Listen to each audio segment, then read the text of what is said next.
The Hidden Coins. Welcome back, friends. Tonight, we have a story that serves as a beautiful mirror, reflecting the best of human nature and revealing where true happiness resides. It's a timeless parable about a moment of choice between cruelty and kindness, and the profound lesson one young man learned on a simple country road. This is the story of the hidden coins and the greater joy.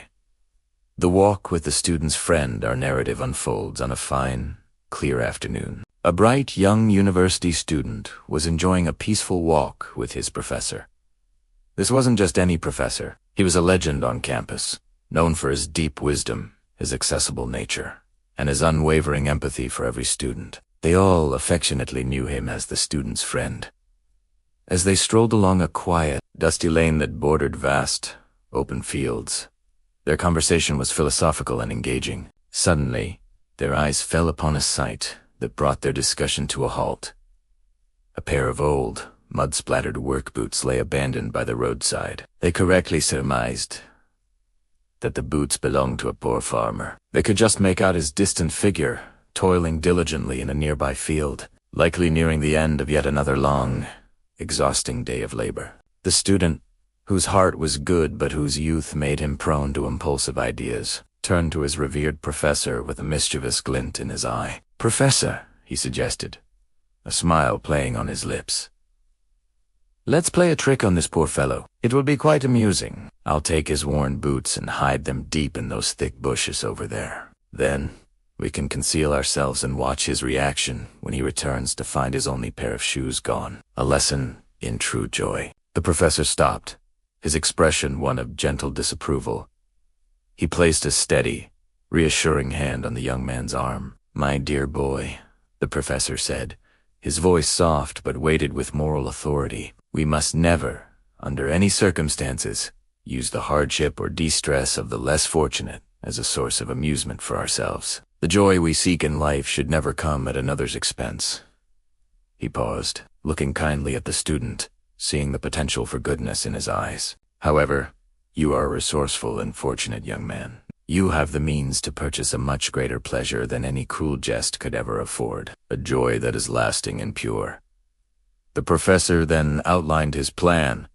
"Instead of hiding his property and causing him pain, I suggest you take a valuable coin, a silver dollar. Perhaps sand carefully slipped one into the toe of each of his boots. Then we will retreat to our hiding place and silently witness the effect this small act of generosity has on him. That, my friend, will be the source of a happiness you will remember for the rest of your days."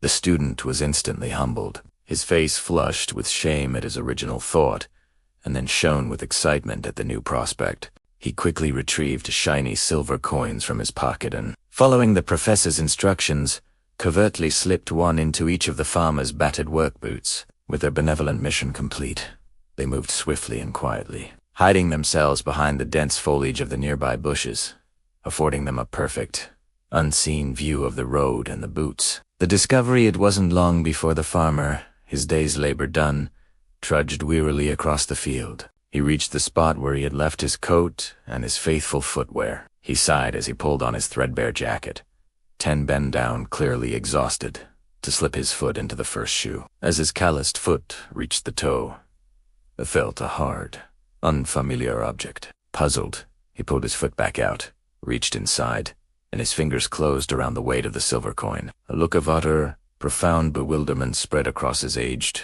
tired face. He pulled the coin out, staring at it with intense scrutiny. He turned it over and over, examining the metallic surfaces, as if it might vanish. He then looked slowly, searching every direction on the deserted road and the empty field, but saw no sign of another person. It was a miraculous gift dropped from the heavens. He reverently placed the coin into his worn leather purse. Still trying to process the strange fortune, he reached for the second boot. His astonishment, however, became doubled, transforming into absolute shock when he reached into the toe of the second shoe and found the twin silver coin. The farmer's gratitude at this point.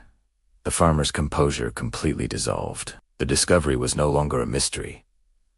It was a divine intervention. The emotions that had been kept in check by a lifetime of hardship now burst forth. The poor man sank to his knees right there on the dusty ground. He clasped his trembling hands together, raised his eyes toward the vast blue sky, and began to speak a sincere, heartfelt prayer of thanks. His voice, though rough with age and emotion, carried clearly on the evening air. He poured out his gratitude to the unseen, benevolent hand that had delivered this timely gift. He spoke of the desperate needs of his family, his frail, sickly wife, who required medicine, and his young, hungry children whom he could barely feed. He cried out that this unexpected treasure was exactly what they needed to ward off ruin and provide hope for another week. His prayer was not just thanks for the money, but a profound expression of faith in the goodness of the universe, the unforgettable lesson hidden in the bushes.